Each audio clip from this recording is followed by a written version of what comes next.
TV के ऊपर अगर एक न्यूज रीडर आधे घंटे के लिए न्यूज दे रही है और 20 मिनट वो टीवी के ऊपर है, अगर कोई आदमी वो औरत को देखता है मेकअप के साथ, उसके दिमाग में कुछ नहीं होता है तो डॉक्टर के पास जाना चाहिए। कुछ प्रॉब्लम है आदमी में। आप लड़की को 20 मिनट तक देखिए, आपके दिल में हलचल नहीं होती है, मतलब आप मेडिकली बीमार है मेरे हिसाब से। वो अलग बात है, इतनी हलचल होती है, आपको आदत हो गई तो हलचल कम होती है, उसका मतलब नहीं क्या है, हलचल होना ही चाहिए। नहीं है तो आपको साइकेट्रिस्ट के पास जाना चाहिए, कुछ तो बीमारी आपके पास। मिनट ना देखें आप मत, और आपको कुछ हो ना हलचल, तो आपको डॉक्टर के पास जाना चाहिए। सबसे पहले तो इन डॉक्टर साहब की जो डिग्री है वो लेनी चाहिए और उसको प्रॉपरली एनालाइज करना चाहिए कि ये क्वालिफाइड कहीं से नहीं लगते। मैं आपकी बात समझ, अभी 20 मिनट तो आप मेरे पास भी खड़े हो गए हैं, तो इससे अगर मुझे फीलिंग नहीं आए तो मतलब मैं भी ना मर दूं, मुझे भी इलाज करवाना चाहिए। नहीं, आपको मुझे देख के कोई फीलिंग्स नहीं आ रही पिछले 20 मिनट से। वही होगा, बहुत बढ़िया राइशन दिया इन्होंने। रेप कर लो, बोला कि अरे यार लड़की ने कपड़े ठीक नहीं पहने थे गुरु, हमारा मना ही क्या साले को। हमने कहा दबोच ले, हमें तो माफी मांग लेंगे बाद में।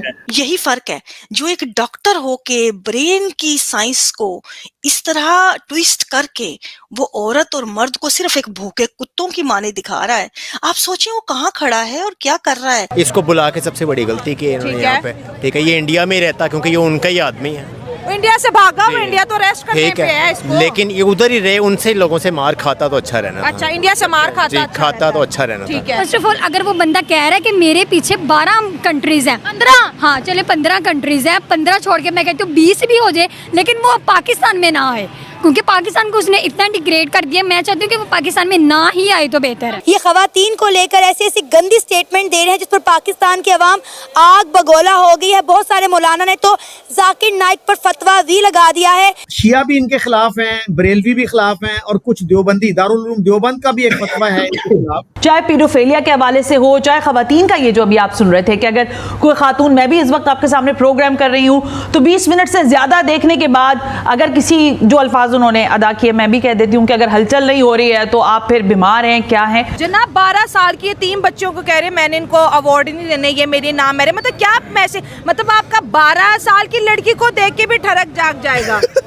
ये तो बस फिर इस तरह का कि इतनी शर्म नहीं है उसको, जो अनमेरिड औरतों को उन्होंने बाजारी बोल दिया, उनसे घर माँ बहन नहीं होगी, जो उनकी बेटी नहीं होगी, नाउज़ बिल्लाह, अल्लाह माफ़ करे, जो किसी लोग, जो गरीब लोग हैं, वो किसी लोग मतलब माशी हालात से नहीं कर पा रहे, वो बाजारी है, बंदा पूछे आप उनको बाजारी कह रहे हैं, उनको कितने हल्ट, वो एक आप बोलो मैं ऊपर दिल दिखा रहे लोगों का, आपको इतनी शर्म नहीं आती, आप किस वे से उनको बाजारी कहते हो। आपने 2 औरतें देख ली बाजारी हैं तो आपने हर औरत को गंदा कर दिया, ये कोई तरीका है आपका? उलमा साहब, आप उलमा बनते फिरते हो, अपने आप उलमा कहते हो, आप ये उलमा है, मैं कहता हूँ मैं अब उलमा है, मैं क्या इनकर, ये नाइक नहीं है, ये नाराई की सही, जिन्होंने बड़ा सही बोला है मेरे ख्याल से। इन्होंने कहा कि ये बात शाही मस्जिद के अंदर जो है वो जुम्मे का नमाज पढ़ाना चाह रहे हैं, तो वो भी बैन कर दी गई कि भाई नहीं, इनको इजाज़त नहीं दी गई, क्योंकि अगर ये जुम्मे की नमाज पढ़ाते हैं तो पता नहीं और कितने फितने फसाद पाकिस्तान में बर्पा होते। लिहाजा इनका जो क्वेश्चन आंसर सेशन था वो भी बैन कर दिया गया। इनको जो नमाज पढ़ाने का जो एक इनका ख्वाहिश थी वो भी इनसे छीन ली गई। अच्छी बात है ना, मैं कहता हूँ दबा के इनके ऊपर बैन करें, इनको नमाज पढ़ाने का हक ही नहीं दिया गया। उलमा है, ठीक है, आप नमाज पढ़ा सकते हैं, लेकिन आप फितना क्यों दे रहे हो? आप किसी बगैर तो वो जांच पड़ताल किए हुए आप क्यों उसके ऊपर फितना दे रहे हो? मैं कहता हूँ आप हमारे किसी उलमा, बड़े उलमा के साथ बैठेंगे, बैठता भी नहीं किसी के साथ, एक ही जमात में खड़ा होकर जी कल में पढ़ा रहे हैं, लोगों को मुसलमान कर रहा है, ये तरीकाकार है मुसलमान करने का? जबरदस्ती किसी को मुसलमान कर सकते हो आप? नहीं, आप उनको बयान देते हो, वो सही होता है। एक आयत पढ़ के सुनाता है, हमारे उलमा ने इनका एक पर्दाफाश किया, एक आयत किया, उसको तर्जुमा इसने गलत कर दिया पकड़ के।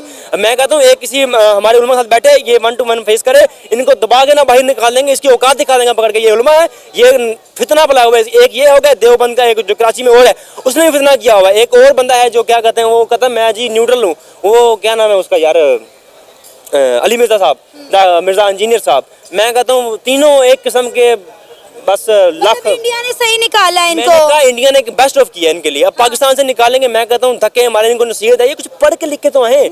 आप 2 कुरान, एक कुरान तो पढ़े आप जाके, हदीस कौन सी पढ़ के रहे आप?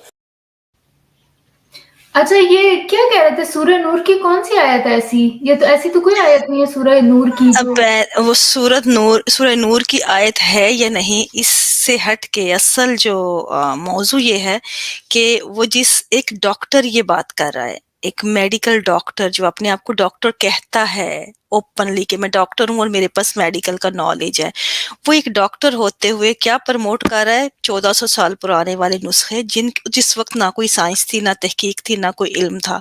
आप उसको, तो इसका मतलब क्या है कि हम कहाँ, क्या इसका असल में नफ्सियाती जो मामला है, यहाँ से हमें नजर आता है कि जो कह रहा है कि औरत को 13 मिनट ना देखें आप, मत, और आपको कुछ हो ना हलचल, तो आपको डॉक्टर के पास जाना चाहिए। सबसे पहले तो इन डॉक्टर साहब की जो डिग्री है वो लेनी चाहिए और उसको प्रॉपरली एनालाइज करना चाहिए कि ये क्वालिफाइड कहीं से नहीं लगते, कि ऐसी बात करते हुए इनको शर्म आनी चाहिए कि आज हम 21वीं सदी में बैठे हैं, जहां हमारे पास इंसान की नफ्सियात का इल्म है, इंसान की बॉडी साइंसेस का है। हमें अपने तमाम जो किरदार और तमाम जो पर्सनैलिटी है उसकी हमें फ्लास का भी पता है, हमें उनकी जो जितने हमारे होते हैं इर्द गिर्द उन पे इम्पैक्ट होते हैं, हम उनको भी खुद से देख सकते हैं, उन पे काबू पा सकते हैं। आप, मैं कहती हूँ यहाँ पे इस चीज को कि सूरत को एक तरफ करें, मजहबी तालीमात को एक तरफ रखें। अगर आज एक इंसान मैं सामने, तो 13 मिनट की बात है, मैं कहती हूँ आपके साथ बैठा हो और फिर भी अगर आपको उससे कोई मेंटली तौर पे, अगर आप उसको जान के समझ के उस इंसान को आप उसमें जिनसी तौर पे अगर उससे मुतासर होते हैं, तो दैट्स समथिंग रॉन्ग हियर, कि हम इंसान नहीं है, हम जानवर की खसलत पे हैं अभी। क्योंकि हमारा ओल्ड ब्रेन और न्यू ब्रेन में यही तो फर्क है कि ओल्ड ब्रेन हमें जानवर की तरफ ले जाता है, वही चीजें जबिल्लतें हैं जो एक जानवर की हैं, जिसका मकसद सिर्फ जो है इफ्साइश नस्ल है और उसको फीमेल चाहिए उसकी अपनी भूख के लिए। लेकिन हमें न्यू ब्रेन क्या सिखाता है? हमें यही कि हमें अपने ऊपर कैसे कंट्रोल होना चाहिए, हमने अपने ऊपर कैसे वर्क करना है। हमारी अगर इंटरेक्शंस भी किसी से होती हैं, तो क्या उस पर्सन के साथ हमारी कोई मेंटल कोई आपके साथ किसी तरह की उसके अंदर है कि आप उसके साथ बैठ सकें। जब आपका माइंड जो है मुतासर नहीं करता, आपकी पर्सनैलिटी मैच नहीं करती, तो ये चीजें तो बिल्कुल निकल जाती हैं ना, उसके अंदर जिन्स तो आखिर में आती है। जय हिंद दोस्तों। तो पाकिस्तान का पूरा मीडिया अभी एक ही विषय पर टिका हुआ है, जाकिर नाइक पर। अब जाकिर नाइक के खिलाफ फतवे जारी हो रहे हैं पाकिस्तान में। ये वही पाकिस्तान है जो कुछ दिन पहले ही जब जाकिर नाइक पाकिस्तान पहुंचा था तो उसका माथा चूमा जा रहा था, उसे रेड कारपेट वेलकम दिया जा रहा था, जैसे पता नहीं कौन आ गया हो। अपने लोगों को उससे संबोधित करवाया जा रहा था कि देखो कितने बड़े महान डॉक्टर साहब आए हैं। अब ये डॉक्टर साहब क्या कर रहे हैं वो उनको कुछ समय बाद पता चला, क्योंकि डॉक्टर साहब ने इन्हीं को पेलना शुरू कर दिया, ऐसी ऐसी बातें कहना शुरू कर दी कि जो मतलब एक सेंसिबल बंदा जिसका स्क्रू 2-4 स्क्रू ढीले होंगे दिमाग के, वो भी इसे गलत बताएगा।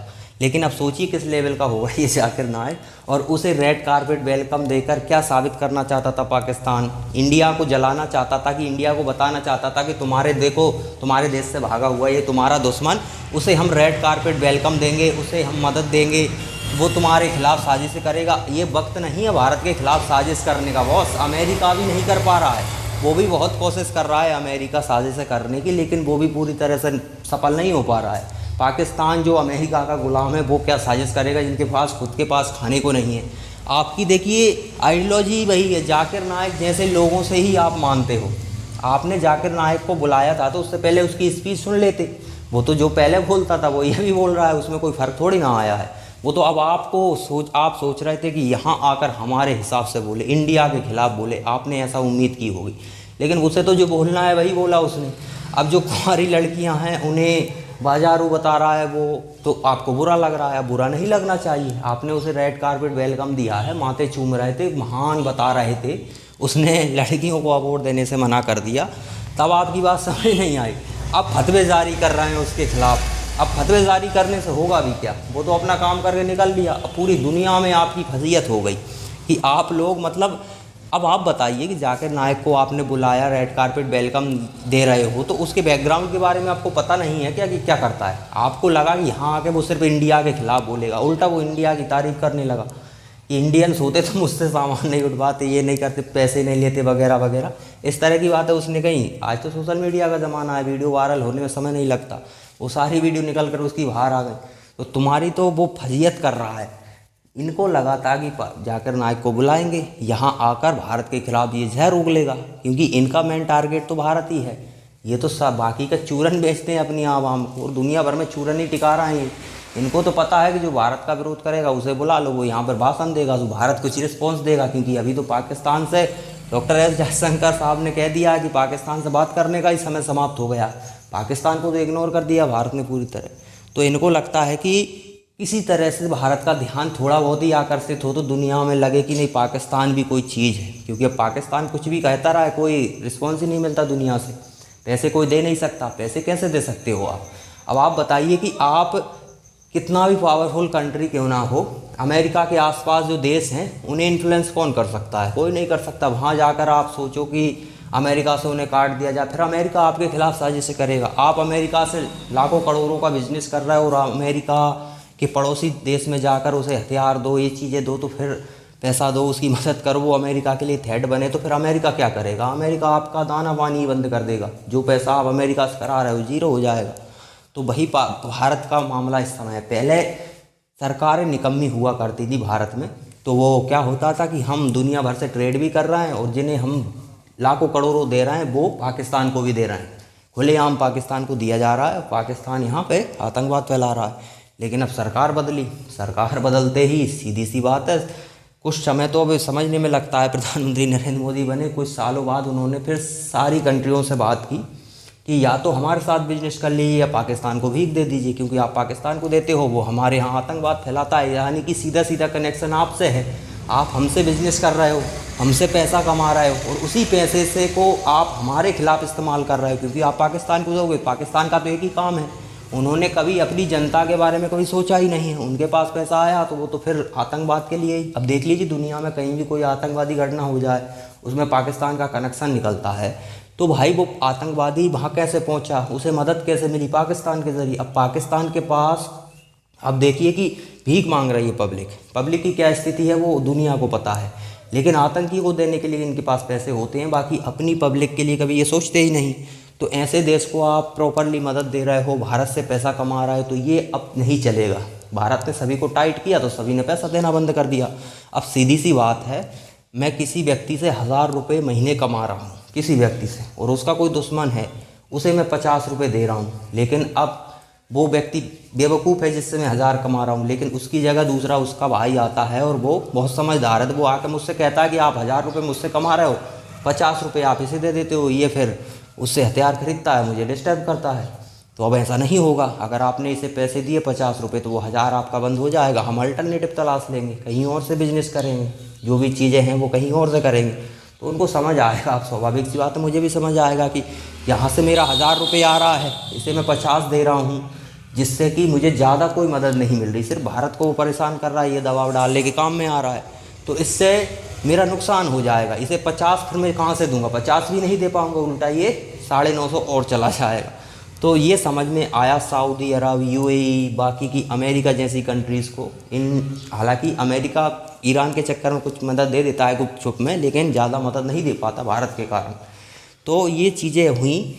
चीन मदद खुलकर नहीं कर पा रहा है। अब चीन जैसा देश ही पाकिस्तान की क्यों नहीं कर पा रहा है? क्योंकि उसे पता है कि हम अगर मदद खुलकर पाकिस्तान की करते हैं तो हमारे पड़ोसियों को जो ब्रह्मोस्त्र मिसाइल भारत बेच रहा है उसमें तेज़ी आ जाएगी, वो डिस्काउंट्स पर देने लगेगा, तो हम भारत से बाद में लड़ेंगे, यहीं उलझा देगा, जैसे कि हम पाकिस्तान में उलझे रहते थे ना पहले। तो ये स्थिति बदली है, क्योंकि जब सरकार स्ट्रॉन्ग आती है तो वैसा ही होता है। तो सभी को समझ आया कि नहीं, भारत से हम फ़ायदा भी उठा रहे हैं और उसके दुश्मन को अगर खुलेआम मदद देंगे तो स्वाभाविक सी बात है ये भारत फ़ायदा बंद कर देगा। और इस समय तो भारत दुनिया का सबसे बड़ा मार्केट है, तो इस मार्केट को कोई खोना नहीं चाहता। अच्छे अच्छे देश लाइन पर आ रहे हैं। तो सीधी सी बात है, पाकिस्तानियों को ये समझना होगा भाई कि आप भारत से खुन्नस निकालने के चक्कर में क्या क्या कर जाते हो, कैसे कैसे लोगों को अपने देश में बुला लेते हो और वो फिर आपकी ही बेइज्जती पूरी दुनिया में कराते हैं। आप इसकी कल्पना नहीं कर सकते, क्योंकि पाकिस्तानियों को ज़्यादा सोचने की क्षमता विकसित करने का समय ही नहीं मिला होगा। पूरी दुनिया में आपकी क्या बेइज्जती हो रही है वो देखो, कैसे व्यक्ति को बुलाया, वो वहाँ आकर आपकी बच्चियों के बारे में किस तरह की बातें कर रहा है, ये कल्पना से परे है।